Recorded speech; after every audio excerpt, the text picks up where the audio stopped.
Akala nila isa lang akong magandang nobya. Nakangiti, tahimik, walang kaalam-alam. Akala ng lahat, ako ang pinakamahinang nilalang sa bulwagang iyon. Pero hindi nila alam, sa loob ng reception na puno ng halakhak at champagne, may dalawang taong lihim na nagtatawanan sa likod ko. Ang lalaking pinakasalan ko at ang babaeng nagpapanggap na kaibigan niya. Ang babaeng nakaputi rin, nakangiti rin. Akala mo'y inosente. Best friend daw. Ngunit kabit pala. At sa gabing iyon, hindi lamang kasal ang ipinagdiwang. May plano ring libing. Ang tanong, sino ang ililibing nila? Ako ba? O ang maling taong uminom ng lason?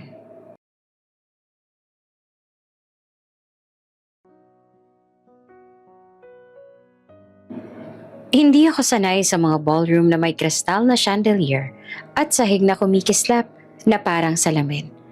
Mas komportable ako sa tahimik na coffee shop o sa maliit na art gallery kung saan pwedeng magkunwari na busy ka habang nag-oobserba ng mga tao.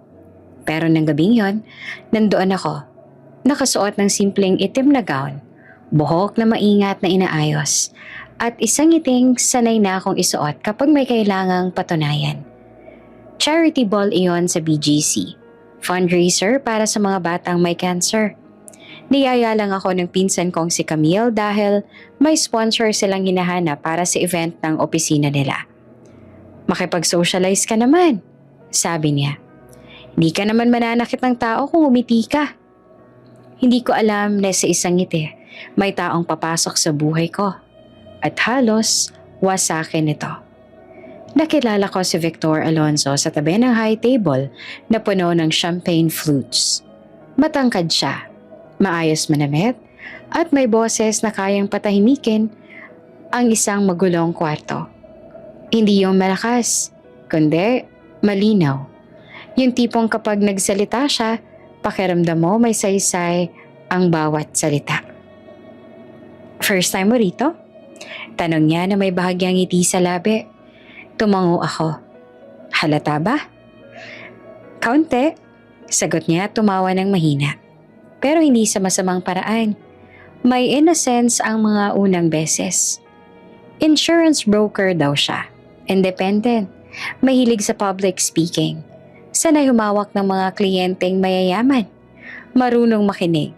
Iyon ang unang napansin ko. Kapag nagsasalita ako, hindi siya sumisingit. Tinitingnan niya ako sa mata. Parang tunay na interesado kahit ang kwento ko'y tungkol lang sa trabaho at kung paano ako napadpad doon. May natural na chemistry, hindi pilit. Hindi rin yung parang may sinusunod na script. Para lang kaming dalawang taong nagkataong pareho ang wavelength. Pero kahit sa gitna ng magaan na usapan, may mga tanong siyang sumingit. Mga tanong na hindi ko agad pinansin on. "Close ka ba sa pamilya mo?" "Oo," sagot ko. "May kuya ko, abogado." Bahagyang nagbagong ekspresyon niya. Isang segundo lang pero sapat para mapansin ko at agad ring isang tabi. "Ah," sabi niya. "May abogado sa pamilya. Mabuti yan." Sunod niyang tanong, "May life insurance ka na ba?" Natawa ako. Inakala akong biro. "Grabe ka, hindi pa nga ako tapos sa champagne ko, iniisip mo na agad ang kamatayan ko?" Ngumiti siya pero parang may sinusukat. "Occupational hazard," sagot niya. "Insurance mindset." Tinanggap ko ang paliwanag. Gusto ko siyang paniwalaan. Madali pala iyon. Ang gustong maniwala. Nagpatuloy ang gabi sa sayawan at mga talumpati. Paminsan-minsan nawawala si Victor sa tabi ko. May kliyenteng kinakamayan. May kakilalang binabate. Pero tuwing babalik siya, parang walang oras sa lumipas. May dala siyang kwento. Minsan, biro. Minsan, simpleng tanong lang para ipagpatuloy ang usapan namin. Bago matapos ang programa, niyaya niya akong lumabas sa terrace para magpahangin. Doon sa ilalim ng mga ilaw ng BGC, naramdaman kong may kakaibang katahimikan sa pagitan namin. Yung hindi awkward, kundi puno. "May hinahanap ka ba?" Bigla niyang tanong. Sa buhay? Biro ko. Oo, sagot niya. Seryoso. Sa buhay. Hindi ko alam kung bakit ako naging tapat. Siguro, katotohanan at kapayapaan. Tumango siya, parang may iniipit na lihim. Hindi lahat ng tao kayang ibigay yan. Bumalik kami sa loob. Bago kami maghiwalay, inabot niya ang calling card niya. Kung gusto mong magkape minsan, sabi niya. Walang insurance talk. Pangako. Tinanggap ko iyon ng may ngiti. Hindi ko alam kung bakit may bahagyang lamig sa likod ko habang pinapanood ko siyang lumayo. Parang may matang nakamasid mula sa malayo. Uy, bulong ni Camille nang lapitan ako. Mukhang may nahanap ka.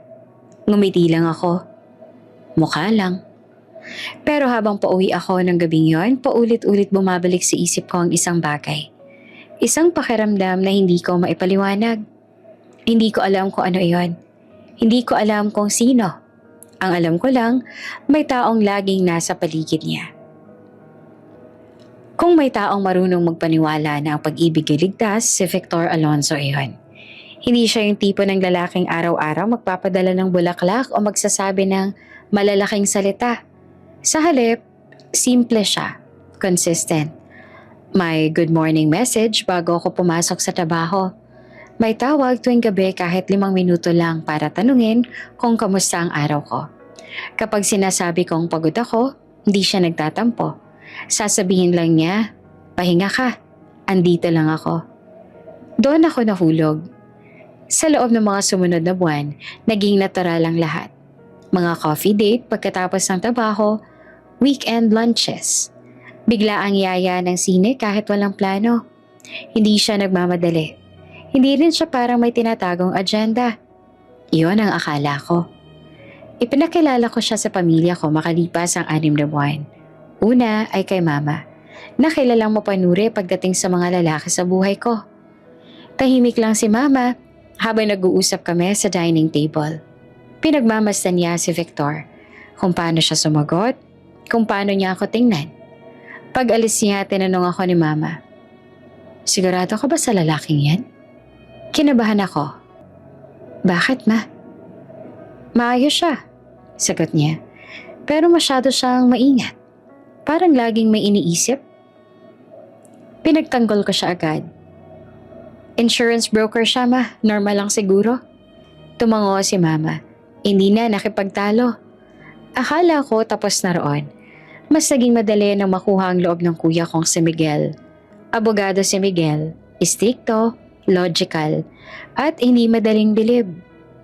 Isang beses lang silang nag-inuman ni Victor at kinabukasan, tinapik niya ako sa balikat. Okay siya, sabi ni Miguel. Hindi mayabang, marunong makinig. At mukhang mahal ka. Mahal ka. Dalawang salitang nagpatahimik sa lahat ng duda ko. Doon ko rin unang narinig nang mas malinaw ang tungkol kay Rhea. Best friend ko yon, sabi ni Victor isang gabi habang kumakain kami sa isang maliit na Italian restaurant. Halos magkapatid na nga kami. Sabay kaming lumaki sa industry. Girl best friend? Tanong ko, nakalahating biro. Tumawa siya. Oo, pero huwag ka mag-alala. May boyfriend siya. Matagal na. Hindi ako selosa. O baka ayaw ko lang maging selosa. Sa mundo ko, ang pagtitiwala ay hindi hinihingi, ibinibigay. Paminsan-minsan, nababanggit niya si Rhea sa mga kwento niya. Kung paano raw siyang tinulungan noong nagsisimula pa lamang siya sa insurance. Kung paano raw siyang takbuhan niya kapag pagod na siya sa trabaho. Laging may respeto ang tono niya kapag binabanggit ang pangalan nito. At tuwing tinatanong ko kung kailan ko siya makikilala, palagi niyang sagot, soon, busy lang siya. Hindi ko pinilit. Lumipas ang unang taon na parang walang bahid. Nagbakasyon kami sa Tagaytay. Nag-road trip sa La Union. Nagdiwang ng simpleng anibersaryo sa bahay lang. Home-cooked meal, wine, at tahimik na usapan tungkol sa mga pangarap. Gusto ko ng simple. Sabi niya nang minsan nakahiga kami sa sala. Ayoko ng komplikado. Ngumiti ako. Ako rin. Kung alam ko lang kung gaano kakomplikado ang katotohanan. Sa ikalawang taon, mas naging present si Victor sa buhay ko. May mga gabi na sa bahay na siya natutulog. May mga gamit na siya sa cabinet ko. Toothbrush, extra shirt, pabango. Hindi siya kailanman naging controlling. Hindi rin siya nagsiselos kapag may lakad ako kasama ang kaibigan ko o pamilya ko. Sa mata ng lahat, green flag siya. Hanggang sa isang gabi, may dinner kami kasama ang ilang kaibigan niya sa trabaho. Doon ko unang nakita si Rhea. Maganda siya. Hindi yung pilit kundi yung effortless. Nakaputi siya. Ang buhok ay maayos. Ngiting madaling paniwalaan. Lumapit siya agad sa akin. So, ikaw si Alara, sabi niya. Sabay yakap na parang matagal niya na akong kilala. Finally. Ulit ko. Medyo nagulat pa sa pagiging pamilyar niya. Buong gabi mabait siya. Maalalahanin. Tinatawag akong sis kahit unang beses pa lang namin nagkita. Paminsan-minsan, tinitingnan niya si Victor. Hindi ko alam kung bakit parang masyadong pamilyar ang tingin. Pero mabilis ko ring tinanggal ang ideyang yon sa isip ko. Best friend lang. Iyon ang sinabi ni Victor. Iyon ang paniniwalaan ko. Pag-uwi namin, tinanong ko siya. Close pala talaga kayo? Tumango siya. Matagal na. Sana okay lang sa'yo. Ngumiti naman ako. Bakit hindi? At doon ko na tinapos ang usapan. Doon ko rin tinapos ang kahit anong munting alinlangan na dapat sana'y pinakinggan ko. Hindi ko kailanman pinagdudahan ang babaeng yan. Kung may isang alaala akong binalikan ng paulit-ulit sa therapy, iyon ang Palawan. Hindi dahil masakit siya sa simula, kundi dahil sobrang ganda. Masyadong perpekto para maging totoo. Sinabi ni Victor na work-related trip lang daw iyon. May client siyang ka-meeting sa Puerto Princesa at gusto raw niya akong isama para makapagpahinga rin ako. Walang ingranding plano, walang pahiwatig, kaya pumayag ako. Excited, pero walang inaasahan. Dumating kami sa isang maliit na resort na nakaharap sa dagat. Tahimik, malinis. Walang masyadong tao. Saktong lugar para sa mga taong gustong magpahinga sa mundo. Unang araw pa lang napansin ko na iba ang kilos ni Victor. Hindi ka ba? Parang masyado siyang alerto. Laging chinecheck ang phone. May kaunting tensyon sa balikat niya. Tinawanan ko lang yon. Work mode ka pa rin? Biro ko habang naglalakad kami sa tabing dagat. Konti, sagot niya. Sorry, hindi ko siya kinulit. Sanay na ako magbigay ng space. Sa ikatlong gabi, niyaya niya ako maglakad sa beach bandang sunset. Nakasuot lang ako ng simpleng dress. Ang buhok ko'y basa pa dahil kakaligo lang namin. Walang makeup, walang preparasyon. At doon niya ginawa. Habang unti-unting lumulubog ang araw, huminto siya sa gitna ng buhangin. Tahimik ang paligid. Tanging alon lang ang maririnig. Huminga siya ng malalim. Parang may hinihila palabas ang dibdib niya. Alara, sabi niya. Tumigil ako tumingin sa kanya. Bigla siyang lumuhod. Nanlamig ang mga kamay ko. Hindi ako nakagalaw. Hindi ko alam kung hihinga ba ako o sisigaw. Kilala na kita ng 2 taon, sabi niya. Malinaw ang boses, pero nanginginig ang kamay. At sa 2 taon na yon, ikaw ang naging tahanan ko. Ayoko magising sa umaga na hindi ikaw ang kasama ko sa buhay. Inilabas niya ang maliit na kahon. Antique ang singsing. Hindi yung kumikislap na bago, kundi may karakter. Parang may kasaysayan. Isang simpleng diamante sa gitna. Hindi kalakihan, pero eleganteng tingnan. Pakakasalan mo ba ako? Tanong niya. Umiyak ako bago pa ako nakapagsalita. Hindi dahil nagulat ako, kundi dahil sa wakas. Pakiramdam ko, ligtas na ako. Pakiramdam ko, Pinili ako. Oo, sabi ko. Oo. Isinuot niya ang singsing sa daliri ko tsaka ako niyakap ng mahigpit. Ramdam ko ang tibok ng puso niya. Mabilis, halos nagmamadali. Akala ko, iyon ay kaba ng pagmamahal. Pagbalik namin sa Maynila, agad naming ibinalita ang engagement. Masaya ang pamilya ko. Si Mama umiiyak habang yakap ako. Si Miguel tahimik pero ngumingiti at sinabing, "Congratulations!" Nang dumating ang announcement sa group chat ng mga kaibigan ni Victor, doon ko maling nakita si Rhea. Nag-text siya agad. From Rhea, "OMG, engaged na kayo? Grabe, hindi ako makapaniwala." Tinawagan niya kami kinagabihan. Pagbukas ko ng video call, namumula ang mata niya. "Masaya ako para sa inyo," sabi niya pero nanginginig ang boses. "Talaga?" Nagulat ako. "Okay ka lang?" Tumango siya. "Oo, emotional lang siguro. Ang bilis ng lahat." Nilapitan siya ni Victor sa screen. "Rhea." "Hindi." Putol niya na mabilis ang ngumiti. "Masaya ako. Promise, deserve niya yan." May kung anong kirot sa dibdib ko. Hindi selos, kundi kalituhan. Pero agad ko rin pinagalitan ang sarili ko. Hindi lahat ng luha ay masamang kahulugan. "Magiging bridesmaid ka ha?" Sabi ko pa ng pabiro. Bigla naman siyang tumahimik. 1 segundo, 2. "Kung gusto ninyo," sagot niya sa wakas. "Siyempre." Ngumiti siya pero hindi umabot sa mata. Matapos ang tawag, tinanong ko si Victor. "Okay lang ba talaga siya?" "Close lang kami," sagot niya. "Parang kapatid ko. Normal lang na ma-emotional." Tumango naman ako. Gusto kong maniwala. Sa mga sumunod na linggo, nagsimula ang wedding planning, venue scouting, supplier meetings, pegboards, at sa lahat ng yon laging present si Rhea. May suggestion, may contact, may solusyon. "Ang swerte mo," sabi niya sa akin minsan habang nagkakape kami. "Si Victor, sobrang bihirang lalaking ganyan." Ngumiti ako. Alam ko. Hindi ko napansin kung paano niya hinigpitan ang hawak niya sa tasa. Hindi ko napansin ang mabilis niyang pag-iwas ng tingin. Ang alam ko lang, masaya siya para sa amin. Iyon ang akala ko. Akala ko masaya lang siya. Kung may salitang babagay sa sumunod na 10 buwan ng buhay ko, iyon ay maayos.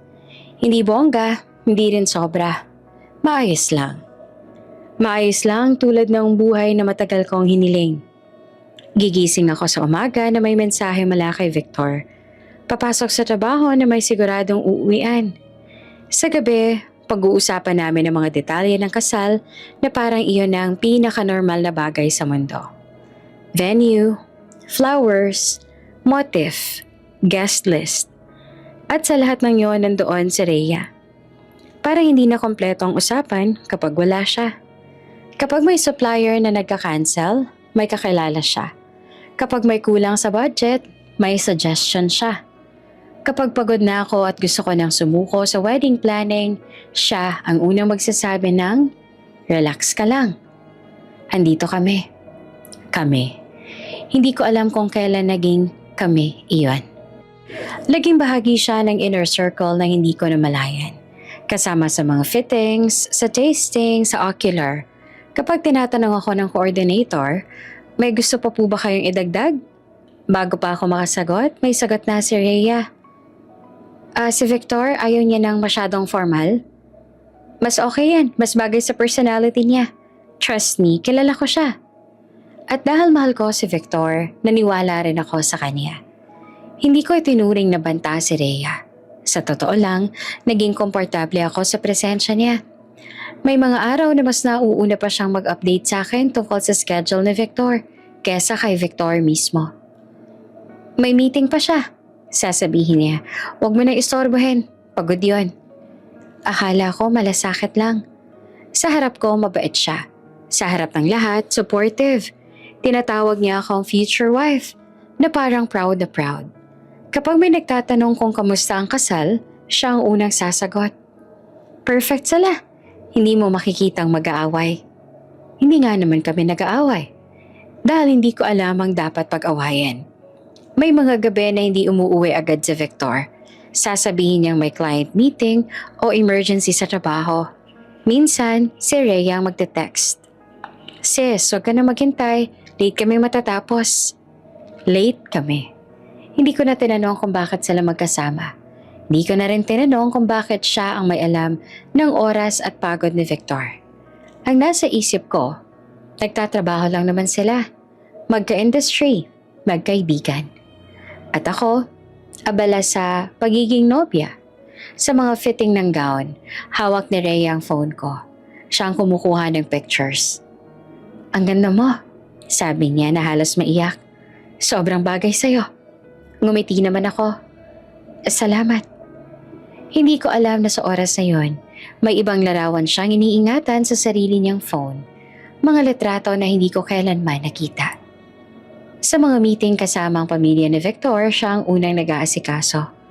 Ako na po, sasabihin niya sa nanay ni Victor. Kilala ko na kasi lahat ng supplier. Tinawag pa siya na napakabuting kaibigan ng nanay ni Victor. Parang anak ka na rin namin. At ako naman masaya dahil pakiramdam ko, tanggap ako, tanggap kami. Hindi ko alam na habang pinaplano namin ang kasal, may iba ring pinaplano, tahimik, dahan-dahan at maingat. May isang gabi na nagpaalam si Victor na may overnight meeting sa Tagaytay. Hindi ko siya sinamahan dahil may deadline ako sa trabaho. Nagpadala siya ng picture ng hotel room. Malinis, maayos, walang kakaiba.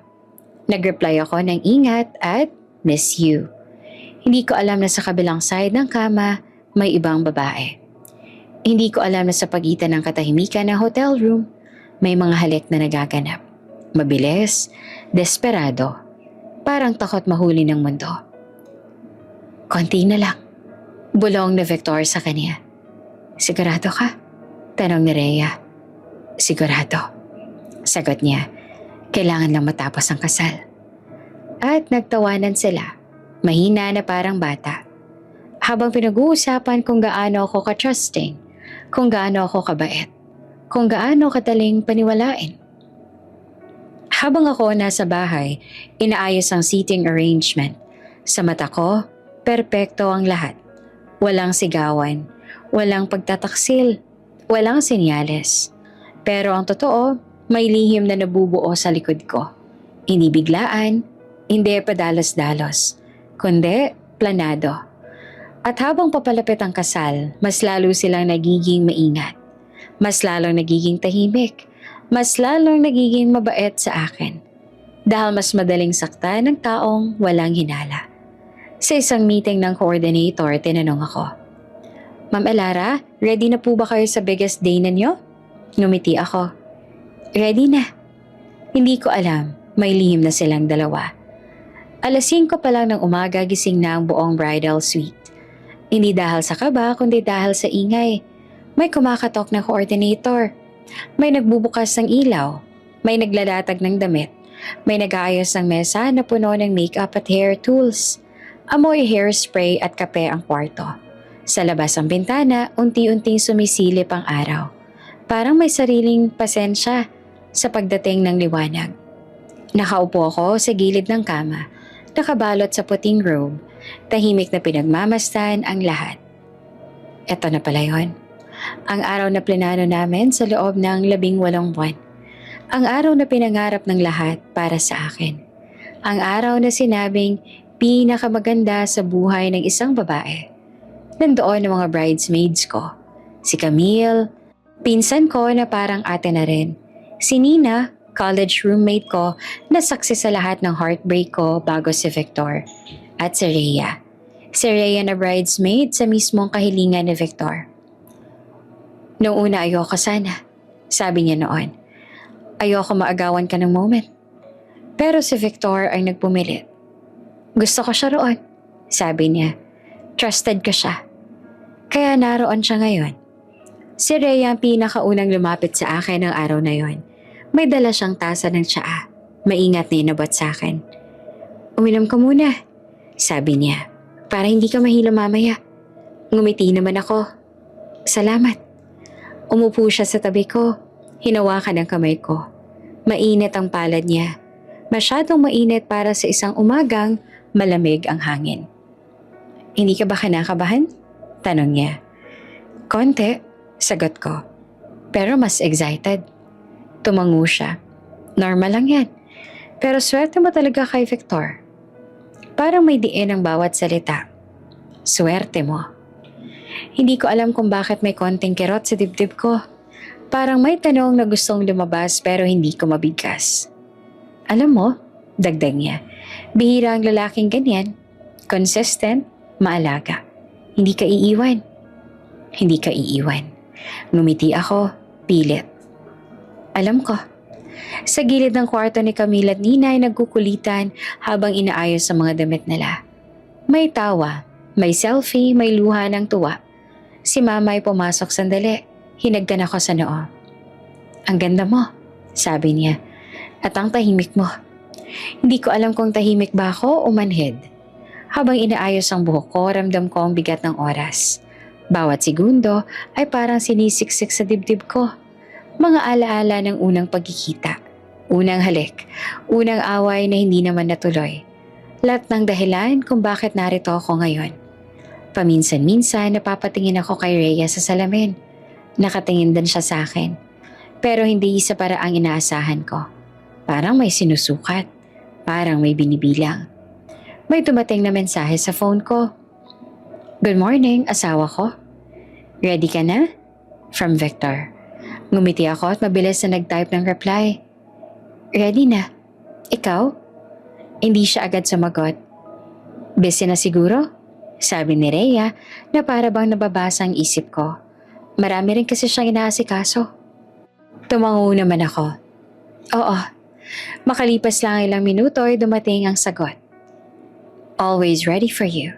From Victor. Pinikit ko ang mata ko. Huminga ng malalim. Ito na talaga. Habang nagsisimula ang makeup, napansin ko si Rhea na lumabas ng kwarto para sagutin ang isang tawag. Hindi ko narinig ang buong usapan, pero nakita ko ang likod niya. Tuwid ang tindig, seryoso ang kilos. Pagbalik niya ay ngumiti siya ulit, parang walang nangyari. Everything okay? Tanong ko. Oo, sagot niya. Lahat under control. Under control. Sa gitna ng abala, may sandaling natahimik ang kwarto. Parang sabay-sabay huminto ang lahat. Ang hairstylist, ang makeup artist, ang mga kwento. Tinitigan ko ang sarili ko sa salamin. Mukha akong masaya. Mukha akong payapa. Mukha akong babaeng handang ikasal. Hindi ko alam kung bakit bigla akong kinabahan. Okay ka lang? Tanong ni Nina. Tumango ko. Oo. Bigla lang. Si Rhea ang unang tumayo. Lumapit siya, inayos ang robe ko at muling hinawakan ang kamay ko. Magtiwala ka lang, bulong niya. Sa lahat. Ngumiti ako. Salamat, Rhea. Kung alam ko lang. Kung alam ko lang kung sino talaga siya. Tahimik ang simbahan bago magsimula ang seremonya.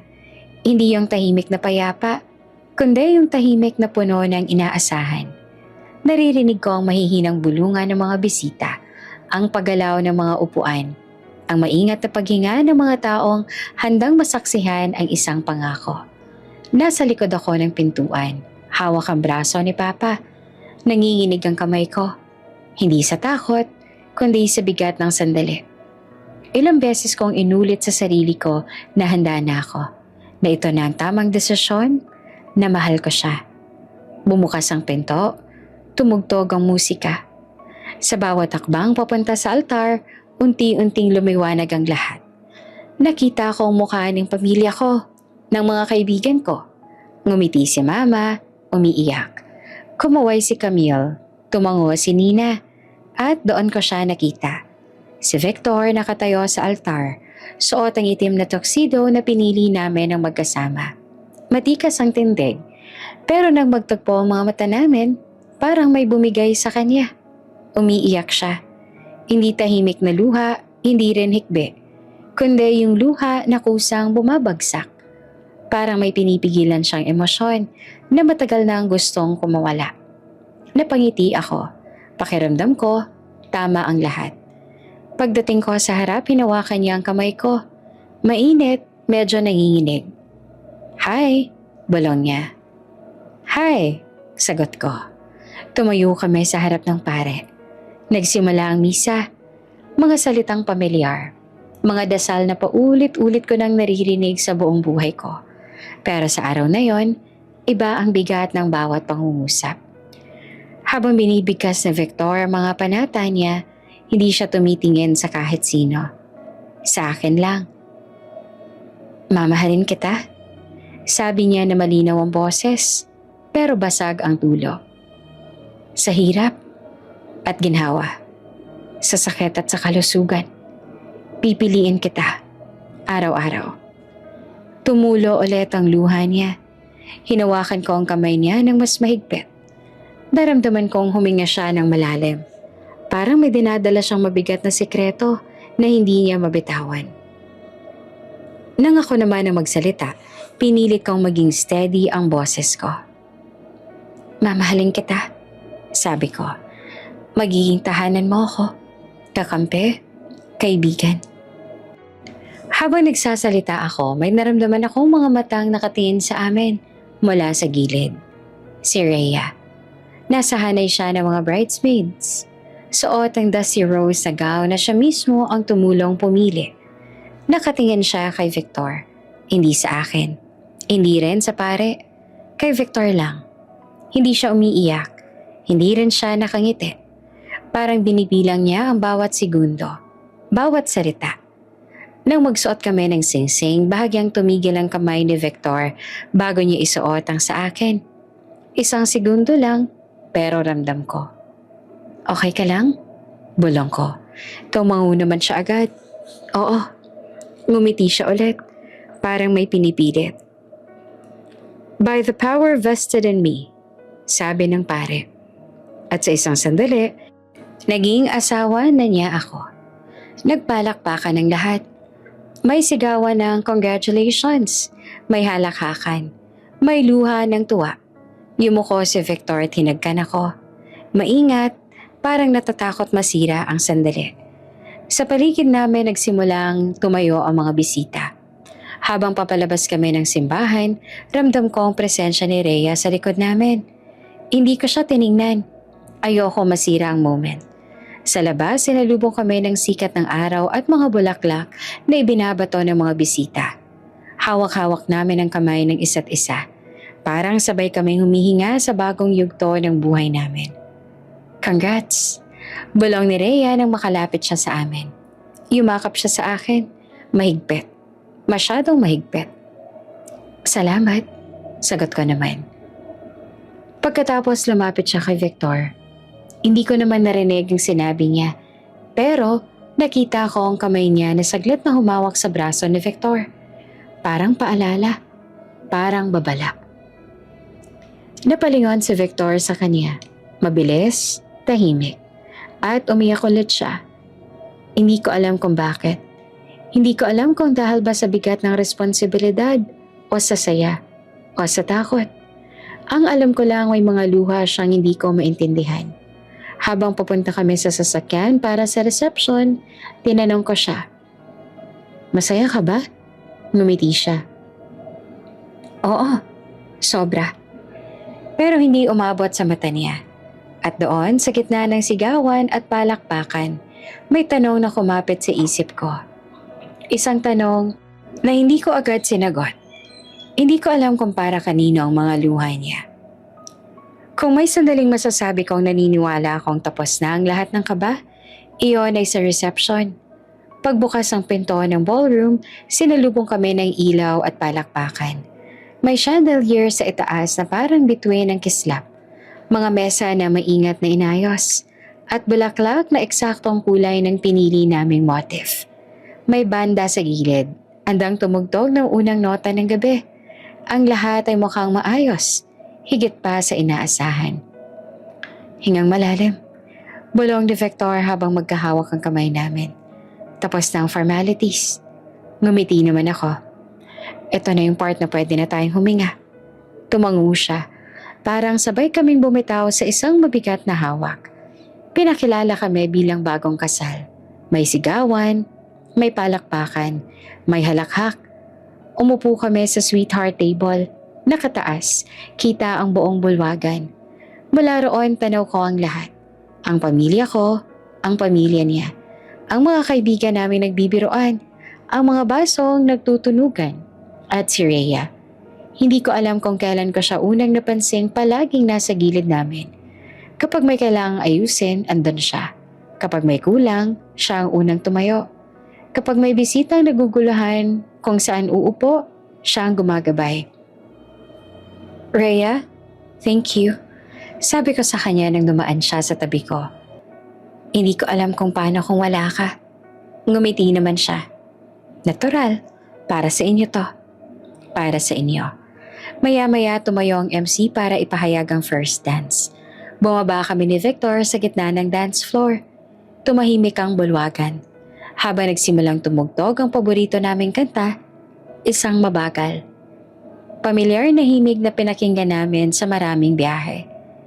Inilapit ni Victor ang noon niya sa akin. Mahal kita, bulong niya. Palagi.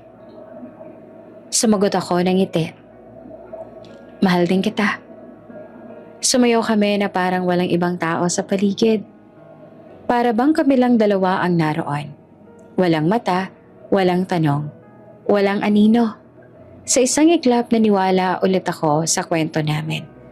Pagkatapos ng sayaw may sunod-sunod na programa. Mga speech, mga toast, mga biro. Tumawa si Victor sa tamang lugar. Kumaway sa mga bisita. Humigop ng tubig paminsan-minsan. Ako naman, nakangiti lang. Sinusubukang tandaan ang bawat sandali. Sa likod ng saya, may isang maliit na detalye na paulit-ulit kong napapansin. Tuwing tumatayo si Victor para batiin ang isang mesa, si Rhea ang unang sumasabay. Tuwing babalik siya sa table namin, may binubulong si Rhea sa kanya. Mga paalala, mga update, mga okay na lahat. Hindi ko yon pinansin. Abala ako sa pagtanggap ng yakap at pagbate. Sa bawat congratulations, mas sumalakas ang pakiramdam kong tama lahat ng desisyon ko. Bandang 8:00 nagsimula ang mas relax na bahagi ng gabi. Nag-ikot ang champagne. May mga bisitang nagsayawan. May mga batang nagtatakbuhan sa gilid. Umupo si Victor sa tabi ko. Inabot ang kamay ko. Pagod ka na? Tanong niya. Masaya? Sagot ko naman. Pagod sa saya? Tumawa siya. Sadali lang, aayusin ko lang yung sa sound. Tumayo siya. Hindi ko siya sinundan ng tingin. Hanggang sa maramdaman kong may umupo sa tabi ko. Si Rhea. Okay ka lang? Tanong niya at parang kabisado ng linya. Oo, sagot ko. Salamat nga pala sa lahat ng tulong mo. Walang anuman, sabi niya. Deserve mo to. May kakaibang lambing sa tono na yon. O baka pagod lang ako kaya masyado akong sensitibo. Tumayo rin naman agad siya. Tinawag ng coordinator. Mula sa mesa, natanaw ko si Victor sa bandang gilid ng ballroom. Malapit sa champagne station, may kausap siyang staff. Tumango siya, tapos ay tumingin sa paligid. Mabilis, maingat, parang may tinitiyak. Bumalik ang banda sa mas masiglang tugtog. May mga bisitang sumasayaw. May nagtatagayan sa gilid. Ang oras ay parang mabilis na umuusad. Parang hinahabol ang sarili nito. Muling bumalik si Victor sa table namin. Umupo siya, huminga ng malalim at ngumiti. Everything okay? Tanong ko. Oh, sagot niya. Under control. Under control. Mula sa malayo nakita ko si Rhea na nakatingin sa amin. Ngumiti siya, malinis at maayos, parang walang iniisip. Kumaway siya ng bahagya. Sumagot naman ako ng ngiti. Sa loob ko may kung anong kumalabit. Isang banayad na sensasyon na parang hudyat. Pero tinabunan ko yon ng ingay, ng ilaw, ng saya.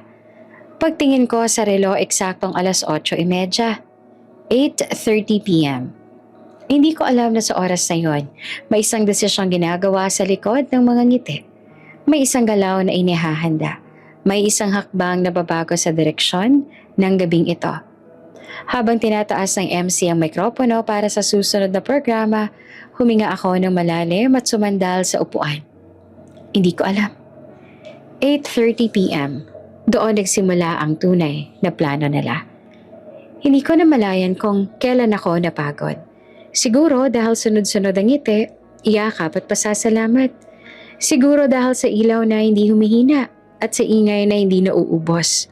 O baka dahil sa bigat ng mga emosyon na matagal ko rin kinikimkim. Saya, kaba, at kung anong hindi ko maipaliwanag. Mag-retouch lang ako. Sabi ko kay Victor habang tumatayo ako mula sa sweetheart table. Tumango naman agad siya. Sige, sandali lang. Hindi niya na ako sinamahan. Hindi rin naman ako nagtaka. Abala siya sa pakikipag-usap sa isang bisita. At ako naman, sanay na mag-isa sa mga ganitong sandali. Habang naglalakad ako papunta sa bridal lounge, may humabol na boses sa likod ko. Lara, si Rhea. Lumapit siya sa akin, maingat ang hakbang. Parang ayaw makaistorbo sa daloy ng gabi. Nakangiti siya. Yung pamilyar na ngiting ilang buwan ko nang nakikita. Mag-retouch ka? Tanong niya. Oo, sagot ko. Medyo kailangan Tumango naman siya. Relax ka lang. Sabi niya tinawakan ng braso ko saglit. Kami na ni Victor ang bahala sa lahat. Kami ni Victor. May kakaibang diin ng pagkakasabi niya. Parang may gustong ipahiwatig na hindi ko maintindihan. Pero pagod ako. Ayoko mag-isip. Ayoko maghanap ng kahulugan sa bawat salita. Salamat, sabi ko lang. Sandali lang ako. Pumasok ako sa lounge. Tahimik doon kumpara sa ballroom. May malaking salamin, malambot na ilaw at isang couch na parang inaanyayahan akong umupo at huminga. Inayos ko ang lipstick ko. Pinunasan ng bahagyang pawis sa noo. Inayos ang buhok ko na may ilang hiblang kumakawala sa ayos. Sa salamin nakatingin sa akin ang isang babaeng bagong kasal. Medyo pagod pero masaya. May ningning pa rin sa mata kahit may bahagyang anino ng pag-aalinlangan. Konti na lang. Bulong ko sa sarili ko. Konti na lang. Lumabas ako ng lounge na mag-isa. Hindi ko na hinintay si Rhea. Akala ko babalik din siya sa table nila o abala sa pag-aasikaso.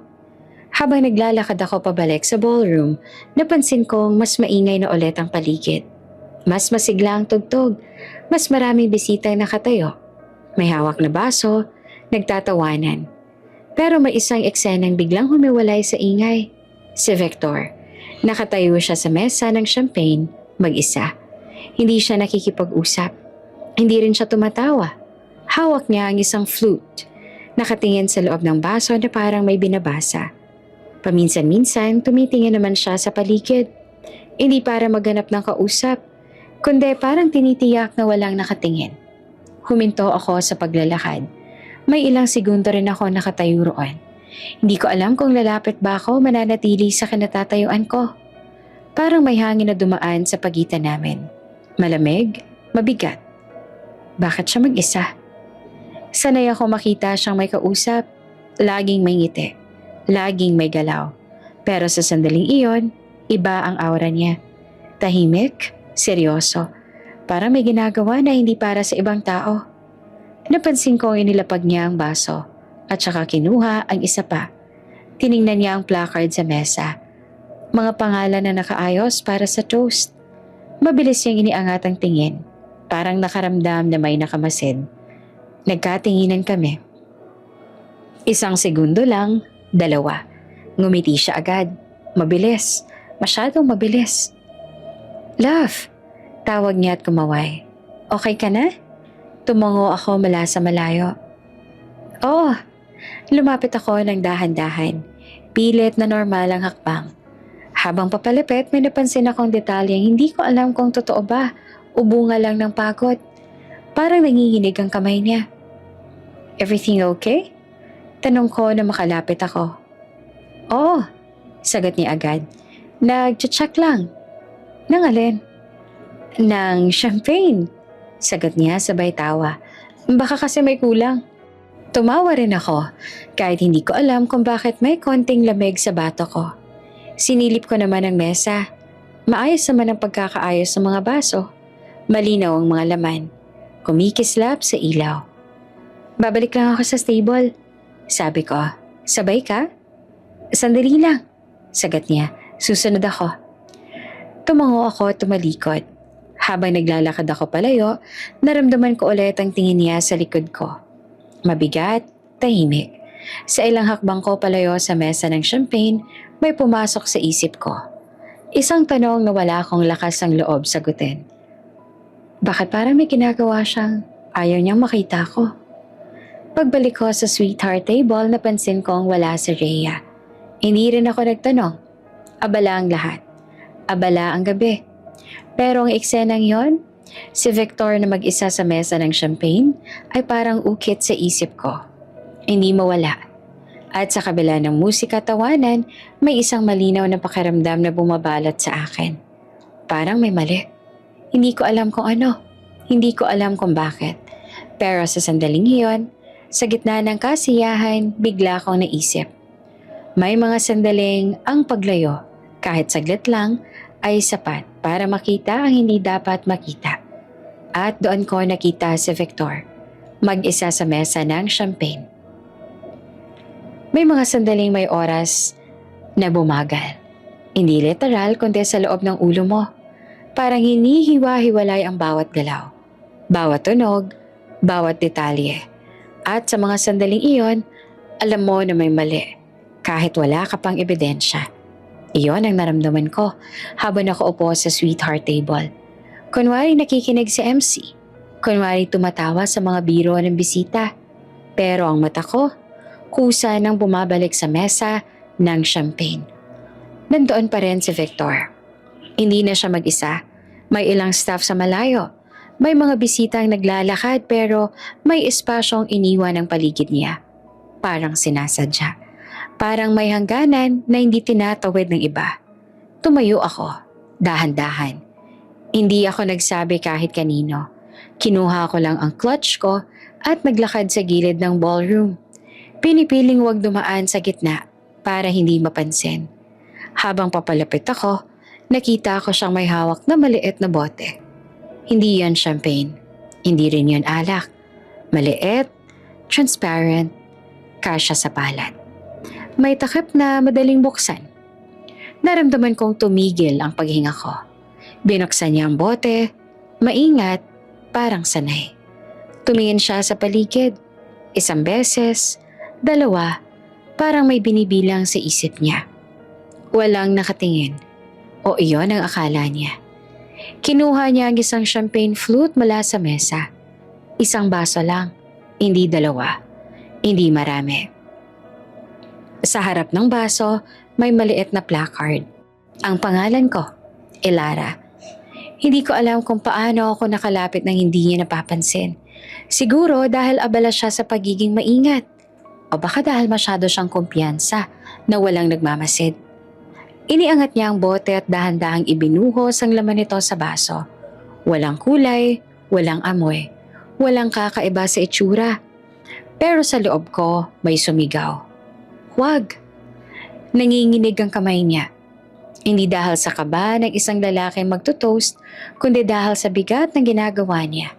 Pagkatapos, inangat niya ang baso. Bahagyang inikot. Saka inilapag ulit sa eksaktong lugar kung saan niya kinuha. Tinakpan niya ang bote at pinasok sa bulsa ng suit niya. Huminga siya ng malalim. At ngumiti. Isang ngiting hindi ko kailanman nakita sa kanya. Manipis, kontrolado. Parang may tinatapos na checklist. Bigla siyang napalingon. Nagtagpo ang mga mata namin. Sa isang iglap, nakita ko ang lahat. Ang takot, ang pagkabigla, ang mabilis sa pag-aayos ng mukha. Parang may kortinang binababa sa loob ng ulo niya. Elara, sabi niya na medyo masyadong masigla ang tono. Ayos ka lang? Tumango ako. Hindi ko alam kung paano ko nagawa yon at parang may sariling isip ang katawan ko. Oo, ikaw ba? Okay, sagot naman niya at magtutoast na raw. Tumawa ako ng mahina. Lumapit siya at parang gustong i-guide ako pabalik sa table. Hinawakan niya ang likod ko. Isang hawak na ilang beses ko nang naramdaman sa buong gabi. Pero ngayon, parang may kuryenteng dumaloy. Sandali lang ha, sabi ko. Kukuha lang ako ng tubig. Hindi siya umimik. Tumango lang siya at umatras ng kalahating hakbang. Habang naglalakad ako palayo sa mesa ng champagne, ramdam ko ang tibok ng puso ko sa tenga ko. Parang may drum na paulit-ulit na tumatama sa loob ng dibdib ko. Anong nakita ko? Anong binuhos niya? At bakit sa baso ko? Bumalik ako sa sweetheart table at umupo. Pinilit kong umite sa mga bisitang lumalapit. Pinilit kong makinig si MC na nagsasabing magsisimula na ang toast. Sa harap ko, ilang metro lang ang layo. Naroon ang mesa ng champagne. Kita ko ang basong may pangalan ko nakatayo roon. Tahimik, parang walang kasalanan. Pero alam ko. Alam ng katawan ko bago pa makasunod ang isip ko.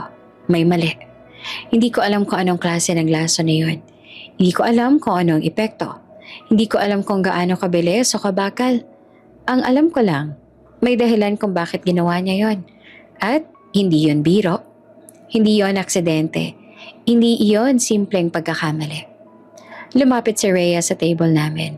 Umupo siya sa bakanteng upuan sa tabi ko. Ready ka na ba sa toast? Tanong niya na may ngiti sa labi. Tiningnan ko siya. Sa unang pagkakataon mula nang magkakilala kami, hindi ko siya nakita bilang kaibigan. Hindi ko siya nakita bilang bridesmaid. Parang may aninong biglang lumitaw sa likod ng mga mata niya.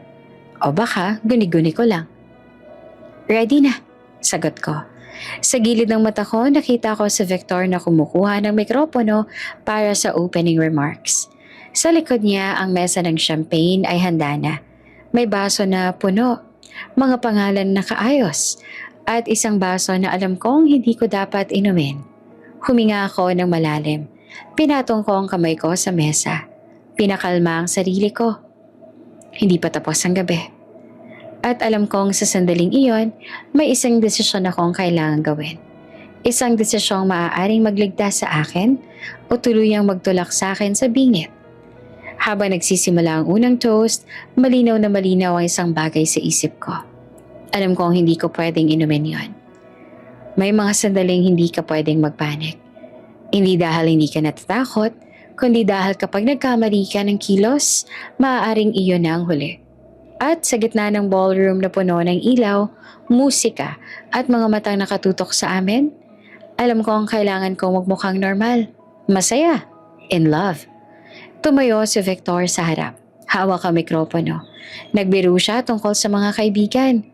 Nagpasalamat sa mga magulang. Nagsalita tungkol sa bagong simula. Palakpakan ang sagot ng mga bisita. Sa likod ng bawat ngiti niya, nakikita ko ang tensyon. Ang maingat na paghinga. Ang mabilis na sulyap sa mesa ng champagne. Huminga ako ng malalim at tumayo rin. Lumapit ako sa kanya.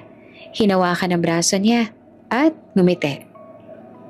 Mahal, sabi ko, sapat ang lakas para marinig ng mga malapit. Ang ganda ng sinabi mo. Nagulat siya, hindi dahil sa salita, kundi sa bigla kong paglapit. Pero mabilis siyang bumawi. Ngumiti siya at hinawakan ng kamay ko. Thank you, sagot niya. Para sa'yo lahat ng to. Para sa'yo. Binitiwan ko ang kamay niya at dahan-dahang bumalik sa mesa. Nakaupo roon si Rhea. Tuwid ang likod. Nakangiti sa mga bisita sa paligid. Pagtingin niya sa akin, tumayo siya agad. Okay ka lang? May bahagyang pag-aalala sa boses. Okay, sagot ko. Medyo nauuhaw lang.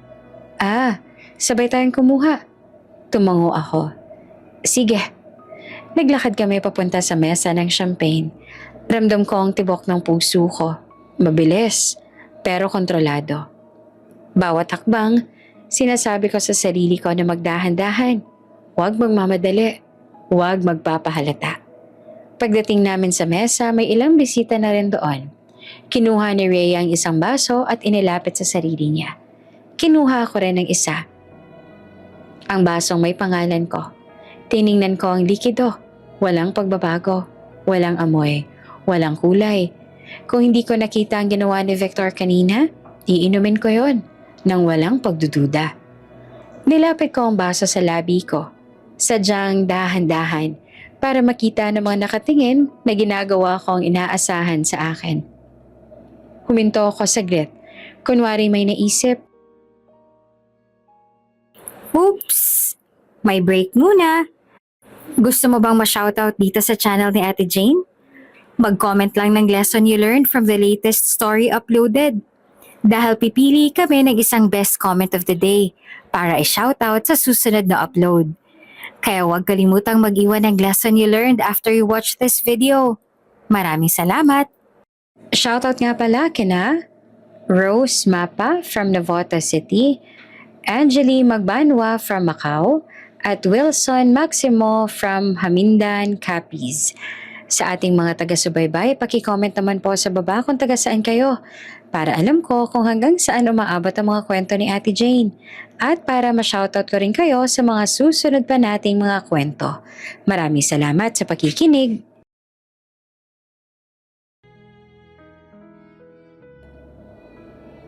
Rhea, sabi ko na may lambing sa tono. Pwede bang tikim muna ng sayo? Gusto ko lang malaman kung pareho ba ang lasa.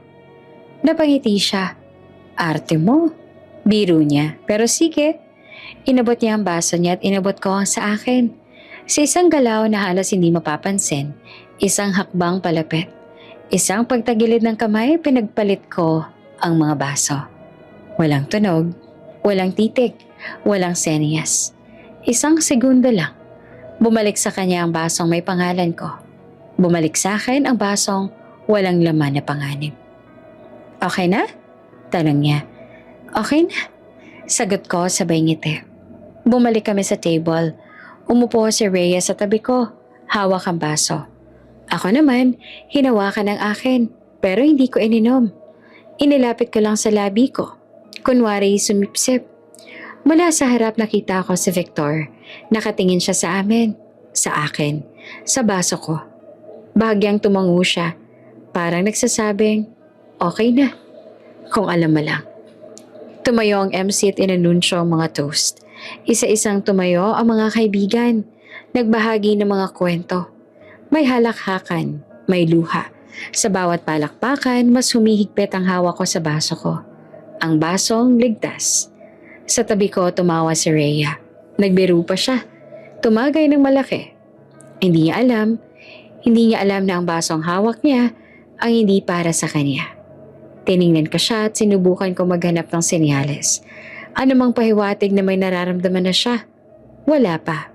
Normal, relaxed, masaya. Sa harap ngumiti naman si Victor, bahagyang napapikit. Parang humihinga na ng maluwag. May bahagi naman sa akin na gustong tumayo at sumigaw, sabihin sa lahat ang nakita ko. Pero alam kong hindi pa yon ang tamang oras. Hindi pa kompleto ang kwento. Hindi pa buo ang ebidensya. At higit sa lahat, kailangan kong makita hanggang saan sila aabot. Lumapit si Victor sa table namin para sa susunod na bahagi ng programa. Dumaan siya sa likod ko. Bahagyang hinaplos ang balikat ko. Okay ka lang? Bulong niya. Ngumiti naman ako. Yap, okay ako. Sa sandaling yun, nagtagpo ang mga mata namin. Nakita ko ang pagdududa. Isang iglap lang na parang may hindi tugma sa eksena. Pero mabilis niya ring tinago. Tumayo ang sunod na speaker. Mas lumakas ang palakpakan. Mas naging maigay ang ballroom. At sa gitna ng ingay, malinaw sa akin ang isang katotohanan. Tapos na ang tahimik na pagpapalit. Nasa lugar na ang mga baso. Nasa kamay na ng tamang tao ang maling inumin. Huminga ako ng malalim at umupo ng tuwid. Nagsimula ang mga toast. Nagsimula ang toast na para bang anumang masayang gabi. May mga biro tungkol sa pagiging late ni Victor sa dates. May mga kwento kung paano raw ako unang nahulog sa kanya. May mga payong mula sa matatanda na paulit-ulit ko namang narinig. Communication, patience, love. Tumatawa ang lahat. Palakpakan. Tunog ng baso ang nagtatagpo. Hawak ko ang baso ko, inalalapit sa labi paminsan-minsan, pero hindi ko naman talaga iniinom. Isang kampi lang, Isang galaw para magmukhang normal. Para walang magtanong. Sa tabi ko naman, si Rhea. Masaya siya. Tama, sigaw niya matapos ang isang toast. Sabay tawa. Iniangat niya ang baso at uminom ng malaki. Isang tuloy-tuloy na higop na parang uhaw na uhaw. Hindi ko siya tiningnan agad. Ayokong makita. Ayokong maramdaman ang bigat ng nangyayari. Pero kahit nakatingin ako sa harap, ramdam ko ang kilos niya sa tabi ko. Ang pag-angat ng braso, ang pagtagilid ng ulo, ang paghinga niya matapos uminom. Tumayo naman ang susunod na speaker. Isang kaibigan namin sa kolehiyo. May hawak na cue card. Nanginginig ang boses sa kaba. Habang nagsasalita siya, may kakaibang katahimikan na biglang pumasok sa loob ko. Parang may hinihintay ang katawan ko. Narinig ko ang baso ni Rhea na inilapag sa mesa. Hindi iyon malakas. Hindi rin maingat. Parang basta na lang. Sumulyap ako. Maputla siya. Hindi yung maputlang dahil sa ilaw. Kundi yung parang may biglang humugot ng kulay sa mukha niya. Kumunot ang noon niya. Parang may nahanap na hangin. Okay ka lang? Bulong ko na halos hindi ko marinig ang sarili kong boses. Tumango siya pero mabagal. Masyadong mabagal. Iniangat niya ang kamay niya at parang gustong magsalita. Pero walang lumabas. Bigla siyang humawak sa mesa. Rhea? Tawag ng isang bridesmaid sa kabilang dulo. Tumayo siya ng bahagya. Isang maling desisyon. Umuga ang katawan niya. Nanlabo ang mata. At bago pa man may makalapit, bumagsak siya. Isang malakas sa tunog ang umalingaw-ngaw sa ballroom. Hindi dahil sa bagsak lang, kundi dahil sa sabay-sabay na sigaw ng mga tao. Diyos ko, anong nangyari? Tumawag kayo ng tulong. Nagkagulo ang lahat. May mga tumayo, may mga lumapit, may mga umatras sa takot. Ang banda ay biglang tumigil. Ang MC naman ay napatingin. Hindi alam ang sasabihin. Lumuhod ako sa tabi ni Rhea. Nanginginig ang kamay ko habang hinahawakan ang balikat niya. Rhea, naririnig mo ba ako? Tanong ko. Hindi naman siya sumagot. Nanigas ang katawan niya. Parang may dumaloy na kuryente sa loob. Nanginginig ang mga daliri niya. Namumuti ang labi. May bumula sa gilid ng bibig niya. Sa paligid, may mga umiiyak. May sumisigaw ng medic. May tumatawag sa staff. Tumingin ako kay Victor. Nakatayo siya ilang hakbang ang layo. Nakapako sa sahig. Hindi siya lumapit. Hindi rin siya umatras. Hawak niya ang mikropono na hindi niya namalayang nasa kamay pa rin niya. Ang mukha niya, hindi gulat. Takot. Takot na parang may hindi umaayon sa plano. Nagtagpo ang mga mata namin. Sa isang iglap, alam ko na. Alam niya na alam ko.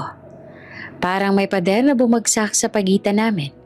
Lahat ng ngiti, lahat ng pangako, lahat ng luha sa altar, nakabitak-bitak at gumuho. Tumawag kayo ng ambulance! Sigaw ko. May isang staff na tumakbo palabas. May isa pang naglabas ng first aid kit. Walang alam kung ano ang gagawin. May isang bisitang nagdasal ng malakas. Hinawakan ko ang kamay ni Rhea. Malamig. Please. Bulong ko at hindi ko alam kung para kanino. Please. Dumating ang hotel medic. Sinuri siya. Inangat ang talukap ng mata. Tiningnan ang pulso at umiling siya. Possible poisoning. Sabi niya na seryoso ang tono. Para namang may bombang sumabog sa loob ng ballroom. Poison? Sa kasal? Paano? Tumingin ang medic sa paligid. Kailangan siyang madala sa ospital ngayon din. Habang inihahanda ang stretcher, may 2 pulis na dumating. Tinawag na pala ng staff. Nagiwa-hiwalay ang mga tao, parang dagat na binuksan. Lumapit ako sa isang pulis. Ako ang asawa, sabi ko. At ako ang dapat kausapin ninyo. Tiningnan niya ako. Nagulat pero tumango. Lumapit din si Victor. Isang hakbang, 2 hakbang, parang may gustong sabihin. Pero nang magtagpo ang mga mata namin ulit, tumigil siya. Hindi ako lumingon sa kanya. Habang inilalabas si Rhea sa ballroom, may isang tanong na umuukit sa ulo ng lahat. Bakit siya? Ako ang may sagot. Habang sinusundan ko ang stretcher, hawak pa rin ang baso ko na hindi ko iniinom. May isang malinaw na katotohanang bumalot sa akin. Mas malinaw pa sa ilaw ng ballroom na ngayon ay malamlam na. Hindi ako ang mamamatay, pero ako ang target. Hindi ko na maalala kung paano magsisimulang sumigaw ang lahat. Ang alam ko lang, bigla na lang naging masikip ang ballroom. Ang mga ilaw na kanina'y mainit at masaya, ngayon parang nanunuyang puti. Ang musika ay matagal na ang tumigil, pero ang ingay ng takot ay mas malakas kesa anumang tugtog. Give her space! Sigaw ng isang staff. Medic! Medic! Tumawag na ba kayo ng ambulance? Nakaluhod ako sa tabi ni Rhea habang nanginginig ang katawan niya.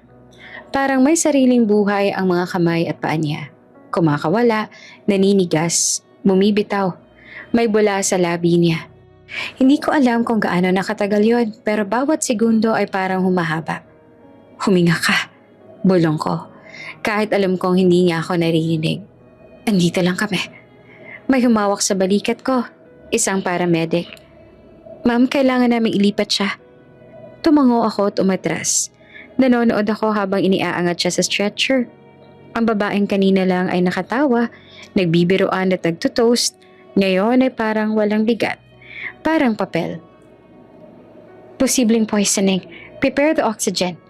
Ulit pa ng medic na kasama niya. Parang binuhusan ng yelo ang buong kwarto. Hindi na ako umimik. Nakatayo lang ako roon at with ang likod. May pumasok na 2 pulis. Isa sa kanilang lumapit sa coordinator. Mabilis na nagtanong. Ang isa naman ay tumingin sa paligid. Sa mga mesa, sa mga baso. Sa mga mukha ng bisitang nagtataka at natatakot. Lumapit ako sa kanya. Ako po ang bride. Ako po ang tumawag ng 911. Kinuha ko ang phone ko at pinindot ang numero. Nang sumagot ang operator, hindi na ako nagpaligoy-ligoy pa. May nalason. Sa wedding reception, may convulsions at kailangan namin ng ambulance ngayon din. On the way na, ma'am. Sagot niya. May suspect po ba kayo? Tumingin ako sa isang direksyon kung saan nakatayo si Victor. Hindi pa rin siya gumagalaw. Nakapako siya sa lugar na parang may humahawak sa paa niya. Maputla ang mukha niya. Nanginginig ang panga. Hindi siya lumalapit kay Rhea. Hindi rin siya lumalapit sa akin. Parang hinihintay niya ang susunod na mangyayari. Tinapos ko ang tawag at naglakad palapit sa kanya. Sa bawat hakbang, mas lumilinaw ang galit na kanina pa nakatago sa ilalim ng takot. Victor, tawag ko. Napalingon siya na mabilis, parang nahuli.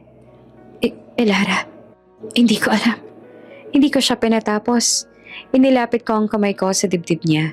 Kunwari aayusin ang tuxedo niya. Sa galaw na yon, naramdaman ko ang maliit na bukol sa bulsa ng suit niya. Eksakto kung saan ko nakita kanina. Sorry, sabi ko na mahina. May dumi lang. Ipinwesto ko ang katawan ko para matakpan ang galaw ko sa mata ng iba. Dahan-dahan kong ipinasok ang kamay ko sa bulsa niya. Nandoon niya ang maliit na bote. Parehong itsura. Transparent, may kaunting likido pa sa loob. Kinuha ko ito at nilagay sa clutch ko. Isang galaw na mabilis at tahimik. Parang sanay na sanay. Anong ginawa mo? Bulong niya. Nangingilid ang luha. Tumingin ako sa kanya. Hindi ko alam kung paano ko napanatiling kalmado ang boses ko. Hinahanda ako ang katotohanan. Sagot ko. Bumukas ang pintuan ng ballroom nang pumasok ang ambulance team. May stretcher na pumasok. May mga kagamitan. May mga utos na mabilis at diretso. Dinala si Rhea palabas. Sinunda ng ilang staff at pulis. Lumapit ang isang pulis sa akin. Ma'am, kailangan po namin kayong kausapin. Tumango ako. Sige. Lumapit kami sa gilid ng ballroom. Isang sulok na kanina'y puno ng tawa. Ngayon may yellow tape na agad na inilabas ang staff. Crime scene na ang kasal ko.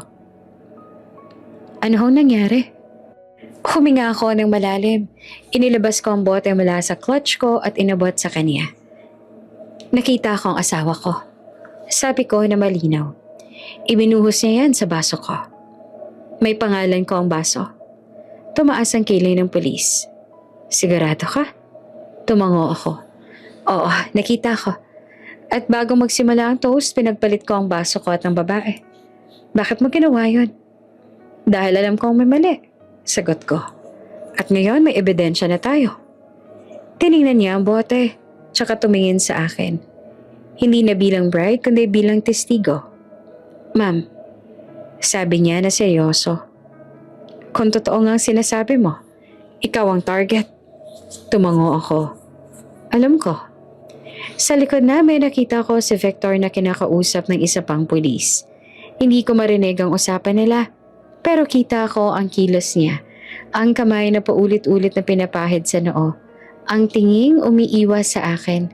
May isang bisitang umiiyak ng malakas. May isa pang nagtanong kung tuloy pa ba ang reception. May coordinator na halos himatayin sa stress. Pero sa akin, may katahimikan na bumabalot. Isang kakaibang linaw. Tapos na ang pag-aalinlangan. Tapos na ang pagtatanong kung baliw ba ako o tama ang nakita ko. Ma'am, sabi ng pulis, kailangan naming isamang asawa ninyo para sa questioning? Tumango ako. Sige. Lumapit sila kay Victor. Hinawakan ang braso niya. Hindi siya nanlaban. Hindi rin siya nagsalita. Bago siya ilabas, lumingon siya sa akin. Hindi to ang plano ko. Bulong niya. Halos hindi gumagalaw ang labi. Ngumiti ako. Hindi dahil masaya ako, kundi dahil malinaw na ang lahat. Alam ko, sagot ko. Kaya ka natatakot. Habang nilalabas siya ng mga pulis, tumingin ako sa ballroom, sa mga mesa, sa mga baso, sa mga bulaklak na kanina'y simbolo ng pag-ibig. Ngayon, saksi na sila sa isang krimen. Huminga ako ng malalim at hinarap ang pulis. Isulat ninyo to. Sabi ko, hindi siya ang target. Nagkibit balikat ang pulis at naghihintay. Ako, ang gusto nilang lasunin. Hindi ako umuwi pagkatapos ng kasal. Mula sa ballroom na may yellow tape hanggang sa presinto, parang iisang mahabang gabi ang lahat. Walang simula, walang dulo. Ang suot ko pa rin ay wedding gown. May bahid ng alikabok sa laylayan. May bahid ng dugo sa isip ko. Pinaupo nila ako sa isang maliit na silid. Malamig ang ilaw. Walang bulaklak. Walang musika. Isang mesa. 2 upuan. At isang recorder na tahimik na nakahiga sa gitna. Pumasok ang lalaking may dalang folder. Katamtaman ng tangkad. Diretso ang tindig. Kalmado ang mukha. Hindi siya mukhang nagmamadali. Mukhang sanay. Detective Morales. Sabi niya at iniabot ang kamay. Salamat sa pakikipagtulungan. Mrs. Alonzo. Napakurap ako. Please, Elara na lang. Tumango siya. Sige, Elara, handa ka na ba? Huminga ako ng malalim. Oo. Pinindot niya ang recorder. Ulitin mo mula sa simula. Sabi niya. Yung nakita mo, lahat. Ikinuwento ko ang mesa ng champagne, ang maliit na bote, ang basong may pangalan ko, ang pagpapalit. Walang paligoy-ligoy, walang emosyon. Para ako nagbabasa ng report tungkol sa buhay ng ibang tao. Habang nagsasalita ako, hindi siya sumisingit. Paminsan-minsan lang siyang tumango o magsusulat ng ilang salita. May ebidensya ka ba? Tanong niya matapos kong matapos. Inilabas ko ang bote. Inilapag ko sa mesa. Kinuha ko yan mula sa bulsa niya. Sabi ko, bago dumating ang mga paramedic. Kinuha niya ang bote gamit ang gloves. Tiningnan, inamoy, isinara ulit. Salamat. Malaking tulong ito. May kumatok sa pinto. Pumasok ang isang pulis. May hawak na papel. Toxicology results, sabi nito. Kinuha ni Detective Morales ang papel at binasa. Ininagbago ang mukha niya. Pero may kung anong tumigas sa panga niya. Confirmed, sabi niya. Rohypnol na hinaluan ng sedative. Lethal dose. Nanlamig ang mga daliri niya. Kahit alam ko na, iba pa rin kapag sinabi ng direkta. Kung ikaw ang uminom, dagdag niya, malamang hindi ka na nakaabot sa ospital. Tumango ako. Hindi ko na kailangang magtanong. Si Victor? Tanong ko. Under arrest na siya. Attempted murder. Pumikit ako sandali. Hindi dahil sa lungkot, kundi dahil sa bigat ng katotohanan. Lahat ng luha niya sa altar, lahat ng pangako, lahat pala ay rehearsal. Si Rhea? Tanong ko. Buhay. Critical. Nasa ICU pero stable na. May kakaibang katahimikan sa loob ko. Hindi ginhawa, hindi rin awa. Parang pahinga matapos ang matagal na pagtakbo. Detective? Sabi ko. May gusto pa ba kayong malaman? Tiningnan niya ako ng diretsyo. Meron, pero hindi pa sa'yo. Tumayo siya at binuksan ng pinto. May gusto akong ipakita. Sa kabilang silid nakita ko si Victor. Wala na ang tuxedo. Naka-gray na t-shirt na lang siya. Nakaupo, nakayuko, hawak ang ulo. Hindi siya umiyak. Hindi rin siya nagsasalita. Parang naubusan ng script. Lumapit si Detective Morales. Victor Alonzo, sabi niya. You're being charged with attempted murder. Tumingin si Victor sa akin. Sa unang pagkakataon mula na magkita kami, wala siyang maskara. Pagod, galit, takot. Hindi siya dapat. Sabi niya na halos pabulong. Hindi siya. Hindi ko alam kung alin ang tinutukoy niya. Ang plano o ang konsensya niya. May abogado ka ba? Tanong ni Morales. Tumango si Victor. Yes. Good. Kakailanganin mo. Lumabas kami ng silid. Isinara ang pinto. Hindi pa tapos. Sabi ni Morales habang naglalakad kami pabalik. May isa pang bahagi. Alin? Tanong ko. Phone records. Messages. Calls. Bumalik kami sa interview room. May inilatag siyang printout sa mesa. Screenshots ng messages. Mga mensahe hindi ko kailanman nakita. Konti na lang. Siguro ka bang safe to? Oo, wala makakapansin. Sa kasal talaga? Tanong pa ni Rhea. Perfect timing. Humigpit ang hawak ko sa upuan. Hindi lang pala kabet. Sabi ni Morales, may indikasyon ng conspiracy. Kasabwat ha? Bulong ko. Tumango siya. Mukha. Tiningnan ko ang mga oras sa messages. Linggo, buwan, halos isang taon. Mga detalye, mga plano, mga tanong tungkol sa insurance. Life insurance? Tanong ko. Meron, sagot niya. Policy under your name. May irregularity sa perma. Napatawa ako. Isang maikling mapait na tawa. Of course. Hindi pa namin sinasabi sa media. Dagdag niya. Pero lalabas to. Huminga ako ng malalim. Gusto kong tumistigo. Tiningnan niya ako. Handa ka ba? Tumango ako. Oo. Tumayo siya at iniabot ang folder. Magpahinga ka muna. Mahaba pa to. Paglabas ko ng presinto, umaga na. Walang confetti, walang rice shower, may malamig na hangin lang at katahimikan. Sa gilid ng isip ko may isang linya na paulit-ulit na bumabalik. Isang katotohanang malinaw na ngayon pa lang tuluyang lumilitaw. Hindi lang pala kabet, kundi kasabwat. Hindi agad sumabog ang balita. Sa una, bulong-bulungan lang isang wedding reception na nauwi sa emergency. Isang bridesmaid na sinugod sa ospital. Isang groom na dinala ng pulis. Walang pangalan, walang detalye. Tahimik ang lungsod. Pero alam kong hindi iyon magtatagal. Dinala ako ni Detective Morales sa isang conference room sa presinto. May TV sa gilid. Nakamute, may laptop na bukas sa mesa. May kape na malamig na. Hindi ko man lang natikman. Lalabas na to, sabi niya nagdiretso. Pero kung gusto kong makita mo muna. Pinindot niya ang play. Mga screenshot ng messages ang sunod-sunod na lumabas. Mas malinaw, mas buo kaysa sa pinakita niya kahapon. May dates, may oras, may mga salitang hindi na pwedeng ipagkaila. 1 year na. Konti na lang, tapos na to. Message ni Victor kay Rhea. Hindi pa rin ako kampante. Sagot naman ng babae. Sa kasal, walang maghihinala. Sigurado ka bang sa baso niya? Oo. Lagyan ng pangalan, may placard, kaya hindi pwedeng magkamali. Parang may humampas sa dibdib ko. Hindi dahil sa sakit, kundi dahil sa katiyakan. Isang taon habang nagpi-fitting ako ng gown, may iba palang pinaplano. Habang nag-aayos kami ng guest list, may iba palang nag-aayos ng kamatayan ko. Lumabas ang susunod na folder. Life insurance documents. Policy under your name. Sabi ni Morales.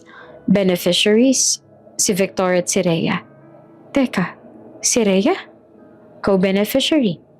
Forgery, hindi ikaw. Tinitigan ko ang papel. Ang perma ay kamukha ng sa akin. Pero hindi talaga. Masyadong buo, masyadong tiyak. Parang ginuhit ng taong alam na alam ang gusto niyang mangyari. May dahilan ba kung bakit kasama siya? Tanong ko kahit alam ko naman ang sagot. Meron, sa messages.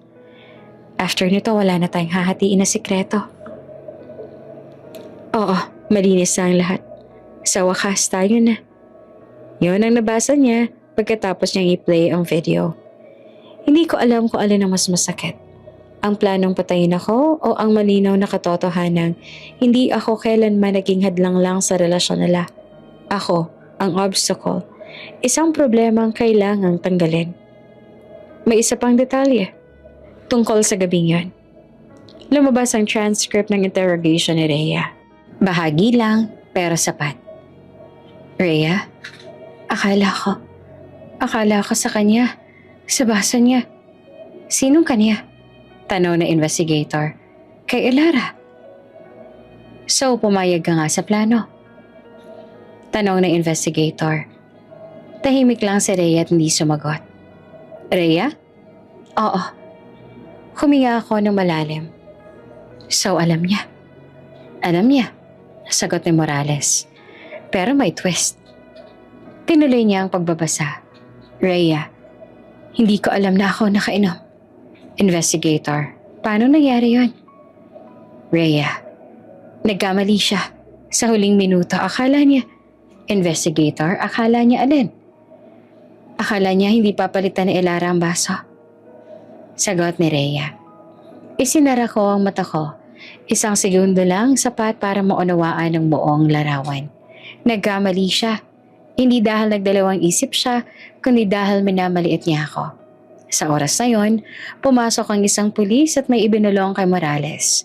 Tumango siya, tsaka tumingin sa akin. Lumabas na sa media, sabi niya. Binuksan niya ang TV. Breaking news. Wedding reception turns crime scene. Groom arrested for attempted murder. May mga larawan. Ang ballroom, ang stretcher, ang police tape. May blurred na mukha ko, pero malinaw ang pangalan niya. Victor Alonzo, Rhea Santos. Sumunod ang headline, mas malalaki at mas patitigas ang mga salita. Secret affair exposed. Fake insurance policy. Bride was the target. Tumunog ang phone ko, sunod-sunod. Si Mama, si Miguel, si Camille. Mga kaibigan nagtatanong kung buhay ba ako, kung okay ba ako, kung totoo ba ang lahat. Pinatay ko ang phone. Ano mangyayari ngayon? Tanong ko. Charges. Sagot ni Morales. Attempted murder kay Victor. Conspiracy to commit murder naman kay Rhea. Pareho? Oo, sabi niya. Kahit hindi siya ang target sa huli, pumayag naman siya sa plano. Tumango ako. Gusto kong humarap. Sa korte? Oo. Gusto kong sabihin ang totoo. Lumipas ang mga araw na parang dumadaan lang ang oras sa labas ng bintana. May mga interview requests. May mga komentong hindi ko binasa. May mga taong biglang naging eksperto sa buhay ko. Si Rhea kinasuhan. Si Victor inaresto at kinulong habang hinihintay ang arraignment. At ako, naghihintay. Sa isang tahimik na umaga, tumawag si Detective Morales. Ready na ang kaso, sabi niya. Maglilitis.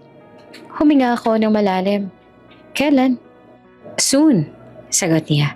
At haharap sila pareho. Pinatay ko ang tawag at tumingin sa salamin. Wala na ang nobya. Wala na ang gown. Nandoon ang isang babaeng hindi nila napatay pero sinubukan nilang burahin. At ngayon may isang entabladong haharapin. Hindi ballroom, hindi altar, korte. Maglilitis at haharap sila pareho. Tahimik ang courtroom sa umagang yon. Ibang klase ang katahimikan kaysa sa simbahan, kaysa sa ballroom. Walang bulaklak, walang musika, walang palakpakan. Ang naroon lamang ay mga mata na naghihintay ng katotohanan. Tinawag ang pangalan ko. Tumayo ko at naglakad papunta sa witness stand. Tuwid ang likod. Malinaw ang isip. Hindi ako galit. Hindi rin ako umiiyak. Ang dala ko ay mga alaala na matagal ko nang inayos sa loob ng sarili ko. Sunod-sunod, malinaw, hindi na magulo. State your name? Sabi ng hukom. Elara Villaseñor. Sagot ko. Pinili kong gamitin ang apelido ko. Hindi na sa kanya. Tinatanong ako ng prosecutor. Ang charity ball, ang courtship, ang Palawan proposal, ang mga red flags na binaliwala ko. Hindi ko pinalambot ang sagot ko, hindi ko rin pinalaki. Sinabi ko lang kung ano ang totoo. Nang dumating sa gabi ng kasal, nakita akong pag-igting sa mukha ng mga tao sa loob ng silid. Isinalaysay ko ang mesa ng champagne, ang maliit na bote, ang basong may pangalan ko, ang tahimik na pagpapalit. Ipinakita ang ebidensya, isang bote, ang toxicology report, ang phone messages, ang peking insurance policy. Anong nararamdaman mo nang makita mong si Rhea ang uminom? Tanong ng prosecutor. Huminga siya ng malalim. Takot? Sagot ko. Hindi para sa kanya, kundi dahil malinaw na may handang pumatay para sa isang kasinungalingan. Lumipat ang tingin ko kay Victor. Nakatayo siya sa kabilang panig. Walang imik. Wala na ang kumpiyansa. Wala na ang ngiting sanay kong makita. Kay Rhea naman, nakayuko ang ulo nito. Hindi ko hinanap ang mata niya. Hindi ko kailangan. Nang tumayo ang defense, sinubukan nilang ipakita na may pagkakamali, na may emosyon, na baka aksidente. Ngunit ang ebidensya hindi nadadala ng boses. Hindi ito nalilito sa luha. Diretso itong tumatama. Matapos ang mga araw ng pagdinig, dumating ang hatol. Tumayo kaming lahat. Victor Alonzo, sabi ng hukom, guilty of attempted murder. Sentenced to 25 years imprisonment without parole. Walang sigaw, walang dama, isang bagsak na martilyo. Sapat. Rhea Santos, dagdag ng hukom, guilty of conspiracy to commit murder. Pumikit ako sandali. Hindi para magdiwang, kundi para magpaalam sa isang buhay na akala ko ay akin. Paglabas ko ng korte, may mga kamera, may mga tanong. Hindi ako huminto. Hindi ko kailangan ng paliwanag. Tapos na ang kwento ko sa araw na yon. Lumipas ang 2 taon, hindi madali ang paggaling. May therapy, may mga gabi-gabing biglang bumabalik ang eksena. Ang baso, ang pagkahilo, ang pagbagsak. May mga umagang gising ako na parang may kulang. Tapos maaalala ko na yon na isang ilusyon lang na natapos na. Natuto ako magtiwala ulit. Hindi agad sa iba, kundi sa sarili ko. Sa instinct na minsang binaliwala ko, pero sa huli, nagligtas sa akin. Itinatag ko ang Villaseñor events. Hindi para sa engranding kasal, kundi para sa mga okasyong may saysay, mga charity, mga pagbabalik loob, mga simula. Pinili kong lumika ng mga sandaling hindi nangangailangan ng kasinungalingan para maging maganda. May mga araw na masaya, may mga araw na tahimik. At may isang taong dahan-dahang pumapasok sa buhay ko. Si Lucas, isang guro. Walang ingranding galaw, walang pangako agad. Kapilang pagkatapos ng klase. Kwento tungkol sa mga estudyante. Tawanan na hindi kailangang ipakita sa iba. Mabagal, totoo. Minsan tinanong niya ako, natakot ka bang magmahal ulit? Ngumiti ako. Hindi na, natuto lang ako makinig. Sa sarili ko, sa mga senyales, sa mga bagay na tahimik pero totoo. Kung may natutunan man ako ay ito yon.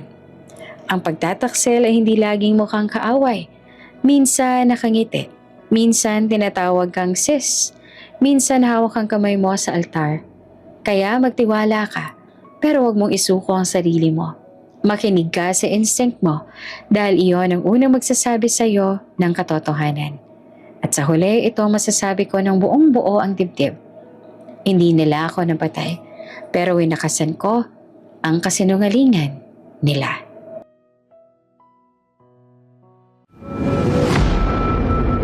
Kung bago ka pa lang sa channel na ito, Ate Jane TV, huwag kalimutang pindutin ang notification bell and subscribe button. Sana po hindi naman malaking abala sa inyo ang pagpindot ng subscribe button dahil ang kapalit po nito ay ang pagsuporta para makapag-produce ng mga libreng stories sa mga channels ni Ate Jane. Maraming salamat!